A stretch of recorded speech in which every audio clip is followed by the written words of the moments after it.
pasti masih berkabung ya kita semua. Jadinya makanya kenapa kalau misalnya ada teman-teman media mau wawancara ayah kayaknya mungkin belum bisa dulu. Cuman kalau untuk ayah sendiri terlalu berat karena kan ayah kan yang mendampingi ibu ya 38 tahun bareng terus.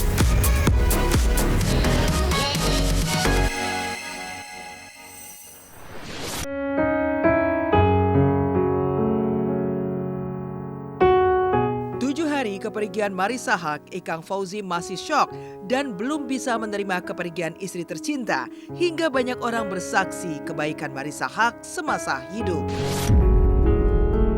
Berbanding terbalik dengan kesedihan Baim Wong yang akan bercerai dari sang istri Paula Verhoeven, kesedihan mendalam Ikang Fauzi justru terpantik lantaran ia harus merelakan kepergian selama-lamanya sang istri tercinta Marissa Haque menghadap sang Khalik. Duka itu pun masih terpampang nyata saat kemarin yang juga bertepatan dengan hari ke-7 meninggalnya sang istri tercinta, Ikang yang ditemani kedua putrinya Bella dan Chiki untuk kali kedua berziarah ke makam almarhumah Marissa Haque di TPU Tanah Kusir, Jakarta Selatan. Duduk di sisi pusara sang istri untuk berdoa dan membacakan ayat-ayat suci Al-Quran, Ikang masih terlihat berkalung duka mendalam dan rapuh.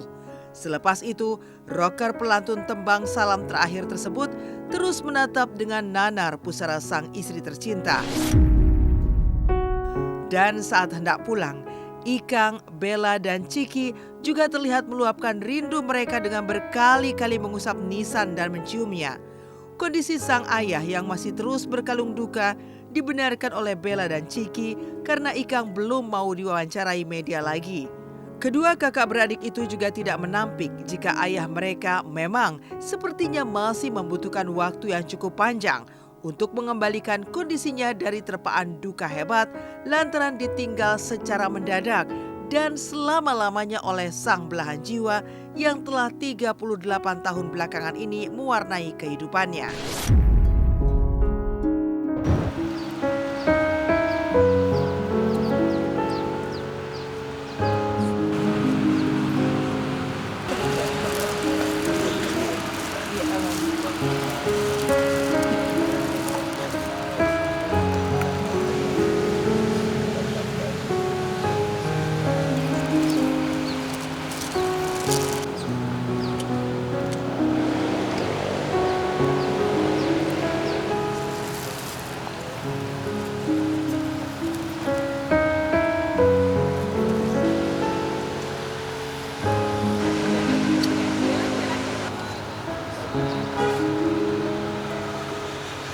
Jadi hari ini tuh pas 7 hari ya setelah meninggalnya ibunda kami tercinta Marissa Haque. Ya kondisinya ya pasti masih berkabung ya kita semua. Jadinya makanya kenapa kalau misalnya ada teman-teman media mau wawancara ayah kayaknya mungkin belum bisa dulu. Cuman kalau untuk ayah sendiri terlalu berat karena kan ayah kan yang mendampingi ibu ya 38 tahun bareng terus tiba-tiba diambil gitu kan pasti ayah shock gitu. Dia butuh waktu untuk bisa memproses semua ini. Proses mengikhlaskan tuh gampang ngomongnya tapi menjalani prosesnya itu berat sekali gitu. Terutama jika kita sayang sekali sama orang tua kita ya, sama almarhumah ibu saya gitu. Tapi memang ternyata level paling tinggi dalam mencintai itu adalah mengikhlaskan. Semua tuh serba tersirat. Jadi nggak ada ancang-ancang yang kita bisa benar-benar ada kesempatan memberikan yang terbaik gitu. Betul, terlalu cepat emang ini semua gitu.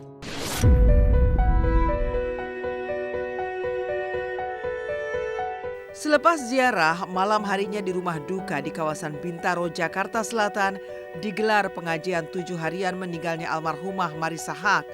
Seperti hari-hari sebelumnya, rumah duka kembali dipenuhi keluarga, kerabat, dan sahabat yang menguntai doa untuk almarhumah. Mulai dari Vina Panduwinata hingga Raja Dangdut Rhoma Irama. Dan seperti inilah suasana tahlilan hari ke-7 meninggalnya almarhumah Marissa Haque yang digelar semalam serta sosok almarhumah di mata para sahabatnya.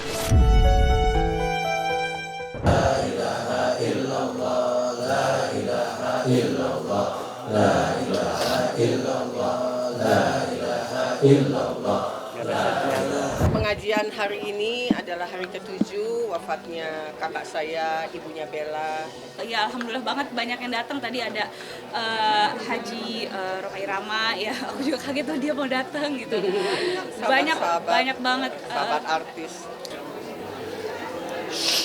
Terakhir Ica bilang pengen ketemu sama Mama Ina, nggak kejadian. Itu bikin Mama Ina merasa kayak nyesel banget. Nggak dikasih kesempatan untuk ketemu gitu. Barusan aku baru dengar dari kamu bahwa belakangan Ica pengen banget ketemuan. Duka cita saya memang ya sebagai sahabat ya. Tapi tadi saya bahkan satu firman Allah Subhanahu wa taala bahwa nggak perlu berduka cita karena nanti semua sejauh kita soleh dan soleha akan dipertemukan kembali di akhirat. Beliau itu salah satu artis senior yang sangat menginspirasi dan orangnya memang seadanya gitu ya, bersahaja, cerdas dan soleha.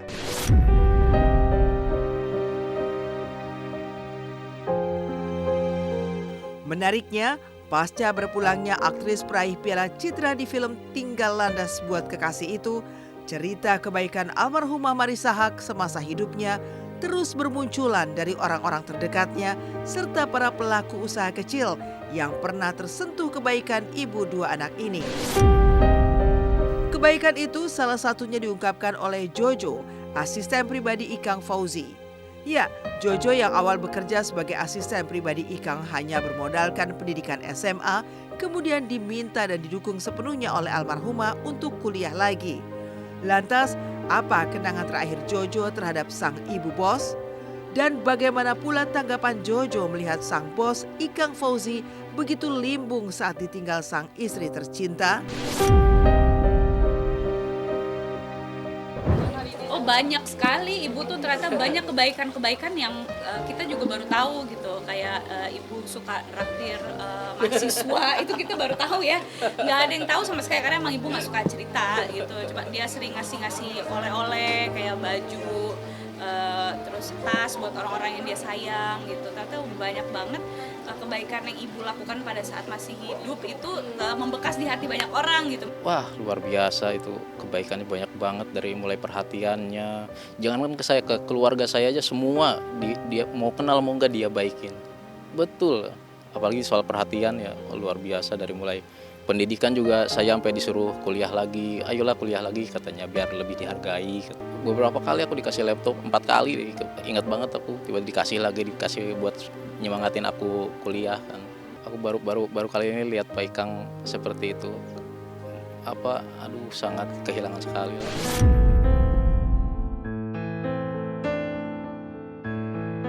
Rentetan cerita kebaikan Marissa Haque semasa hidupnya juga disampaikan oleh Bambang, mantan tukang kebun di rumah almarhumah.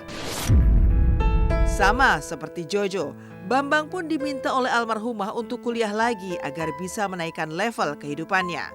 Hebatnya lagi, tak hanya Bambang dan sang adik, beberapa tetangga Bambang pun disekolahkan oleh almarhumah sehingga bisa memiliki jenjang pendidikan yang lebih tinggi dari sebelumnya.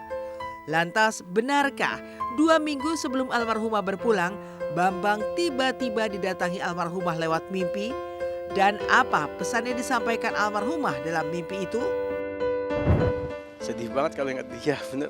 Saya tuh kaget dan semuanya saya nggak nyangka kalau ibu nggak ada gitu. Sampai sekarang saya tuh kayak ibu masih ada di kamar gitu kan, ibu kalau pokoknya saya sedih banget ya. Ibu itu kayak nggak bisa digantiin sama orang, nggak ada orang sebaik ibu. Ibu itu kayak nggak bisa digantiin sama orang, nggak ada orang sebaik ibu. Saya disekolahin sama adik saya, ditanggung sekolahnya semuanya. Dari segi pokoknya kayak biaya-biaya sekolah yang ada selebaran study tour, pakaian sekolah, seragam, SPP semuanya. Dan ada juga tetangga saya juga gitu. Saya itu dalam dua bulan itu mimpi ibu. Sebelum meninggal saya kenapa ya ibu ada mimpi saya gitu. Itu kayaknya saya suruh ngurus taman lagi. Semoga kita semuanya saling mendoakan ibu Semoga ibu diberikan tempat yang layak dan surganya Allah. Amin. Itu aja. Bambang itu anak asuhnya ibu saya. Jadi ibu saya memang dulu punya beberapa anak asuh, salah satunya Bambang, ada lagi namanya Kak Yanti. Nah mereka sekarang semuanya tuh udah pada sukses-sukses, udah pada punya karir yang cemerlang gitu. Saya melihat banyak kebaikan juga karena banyak orang ternyata yang kami juga tidak tahu ditolong dengan caranya gitu loh. Dan semuanya tuh tadi bermunculan dan bercerita kepada adik-adiknya. Ini saya mendapat kesan banyak teladan dari sikap, perilaku, praktik baik kakak saya waktu hidup. Itu yang paling penting. Nah yang saya lihat tuh yang datang bukan karena dia punya nama, bukan. Tapi yang memang banyak orang yang datang karena ditolong. Jadi itu pesan yang bagus banget buat saya dan Soraya. Saya tinggal berdua sekarang.